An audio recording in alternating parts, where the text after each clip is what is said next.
I'm Ryan Benjamin. I'm currently doing Biomedical Engineering and Biomaterials and Tissue, and I'm currently a pre-junior. I'm in the School of Biomedical Engineering, and I'm also possibly taking a minor in psychology. My first co-op that I did was at Venatorx. It's a pharmaceutical company in Malvern, PA. So I was doing research to find antibiotics for antibiotic-resistant bacteria, in which I grew the bacteria, I created the plates, I inoculated the plates, and then I would look at them the next day to see how far the antibiotic had worked on each bacteria strain. What I did specifically helped the company because they were going for a new drug, or an IND. So all my work was literally being used in a notebook for them to do this application. I was in the meetings with the CEOs, and it was just a family network more than just a job. And on top of that, I had the experience of using wet lab. Yes, going through classes, you sometimes get some lab experience, but being fully immersed in like, this is all I did for the 6 months was awesome. And I was able to put my input out there and be like, I did that. Like, it was awesome seeing that. And then for my second co-op, I worked over here at Children's Hospital of Philadelphia, also known as CHOP.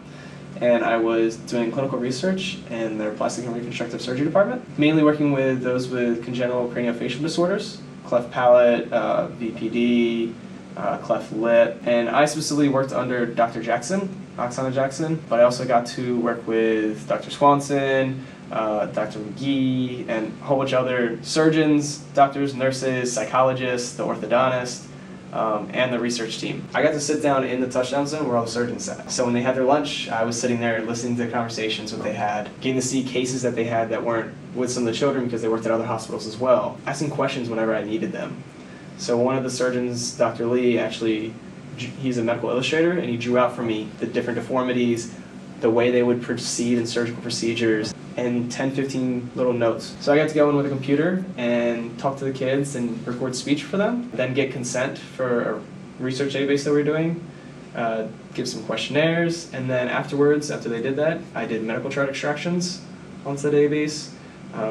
I compiled the data from the databases, and we did a little bit of statistical analysis and research for that. Going into the second co-op, it was known as clinical research, so I knew there was going to be projects. They weren't sure really what was going to be on the table when having the job. As more projects came in, we just did more work. With that, they had the implication of possibly getting published, of which I've been told once it gets published that we're on a paper, which is a huge leg up. I got connections for possible recommendations for medical school. I asked if I could go and see the OR, so I got to see some surgeries, which is what I want to do in my life, so that embedded that more. So, and I got to go to ER. I got to shadow in the ER during nighttime hours, so doing like a 8 p.m. to 1 a.m. shift, or 6 p.m. to 1 a.m. I was there one time, and to see the wide range of cases, it's just, you can't do anywhere else.